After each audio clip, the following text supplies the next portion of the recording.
Assalamualaikum warahmatullahi wabarakatuh. Selamat pagi Bapak Riza yang saya hormati. Perkenalkan saya Firan Alfiana dengan NIU 542345. Ini saya akan membahas mengenai dampak perubahan iklim terhadap biodiversitas dan populasi sumber daya ikan. Perubahan iklim adalah fenomena global yang diakibatkan oleh peningkatan konsentrasi gas rumah kaca di atmosfer.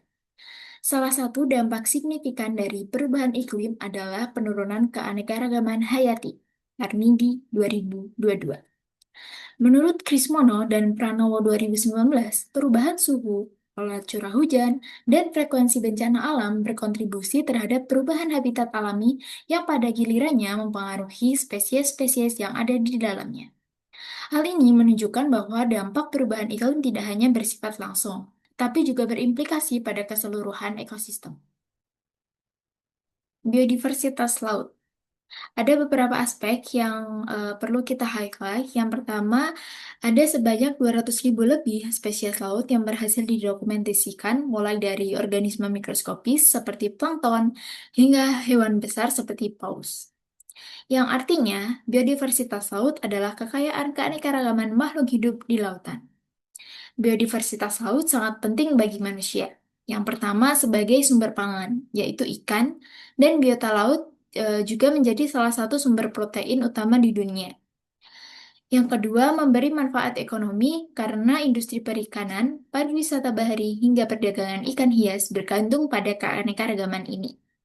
Selain itu, biodiversitas laut berperan dalam menjaga keseimbangan ekosistem. Contohnya, plankton ini menghasilkan oksigen dan menyerap karbon, sementara predator menjaga rantai makanan tetap seimbang. Jadi, hilangnya satu spesies bisa berdampak luas pada ekosistem secara keseluruhan.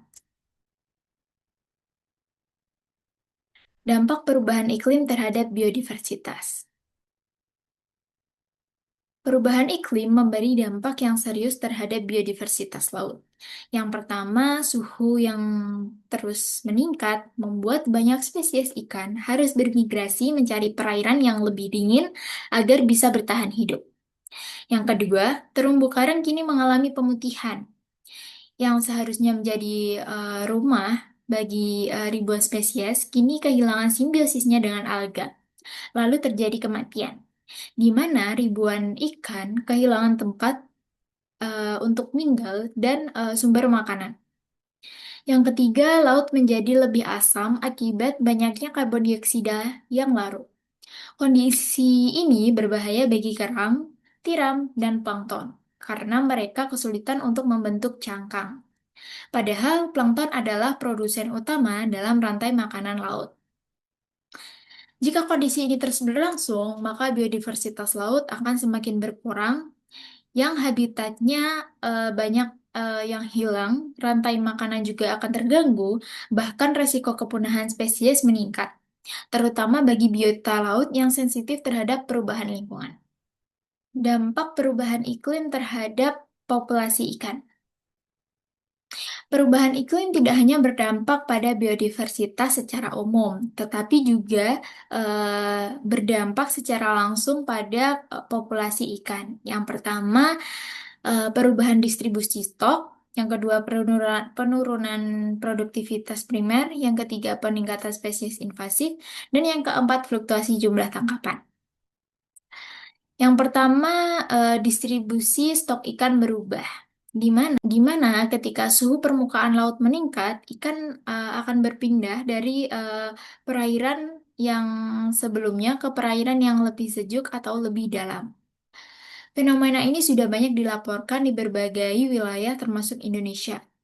Yang kedua, produktivitas primer laut menurun, di mana plankton yang menjadi sumber makanan utama bagi ikan, jumlahnya semakin sedikit akibat perubahan suhu dan pola arus. Hal ini berimbas pada seluruh rantai makanan laut. Yang ketiga, ada spesies invasif yang lebih tahan terhadap perubahan, di mana spesies tersebut justru lebih berkembang pesat dan menekankan spesies lokal. Yang terakhir, dampaknya terasa bagi nelayan, di mana hasil tangkapan ini menjadi fluktuatif dan sulit diprediksi. Karena ikan yang biasanya ada di satu wilayah tiba-tiba jadi berkurang ataupun hilang. Kondisi ini menyulitkan pengelolaan perikanan dan berdampak pada ekonomi masyarakat pesisir.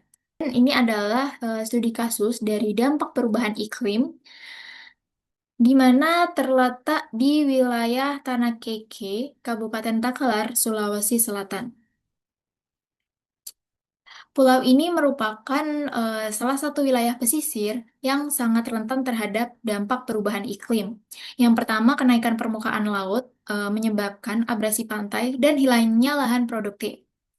Ekosistem mangrove yang ada di pulau ini mengalami kerusakan yang cukup parah, padahal mangrove itu merupakan habitat penting bagi ikan dan biota laut lainnya. Kerusakan ekosistem tersebut berdampak pada penurunan hasil tangkapan nelayan. Stok ikan yang biasanya banyak ditemukan di sekitar mangrove kini semakin berkurang. Akibatnya masyarakat pesisir mengalami kerentanan ekonomi karena sumber penghasilan utama mereka terganggu. Jika kondisi ini dibiarkan, maka dalam jangka panjang akan terjadi penurunan biodiversitas laut di sekitar Pulau Tanah Keke dan berkelanjutan usaha perikanan lokal akan semakin terancam. Strategi adaptasi dan mitigasi. Setelah memahami dampak perubahan iklim pada ekosistem dan populasi ikan, serta melihat studi kasus di Pulau Tanah Keke, pertanyaan pentingnya adalah apa yang bisa kita lakukan? Strategi adaptasi ini bisa kita mulai dari level lokal, misalnya restorasi ekosistem pesisir dengan menanam kembali mangrove atau memperbaiki terumbu karang untuk menyediakan habitat bagi ikan. Kemudian juga perlu diterapkan pengelolaan perikanan yang berkelanjutan melalui kuota tangkap, zona konservasi, dan penggunaan alat tangkap yang ramah. Di sisi masyarakat, nelayan harus didukung dengan peningkatan kapasitas seperti pelatihan diversifikasi usaha, contohnya budidaya rumput laut dan ekowisata laut.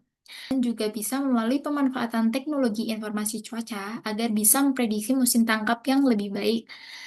Selain adaptasi lokal, mitigasi global juga penting, seperti mengurangi emisi karbon, penggunaan energi terbarukan, dan pengendalian polusi laut.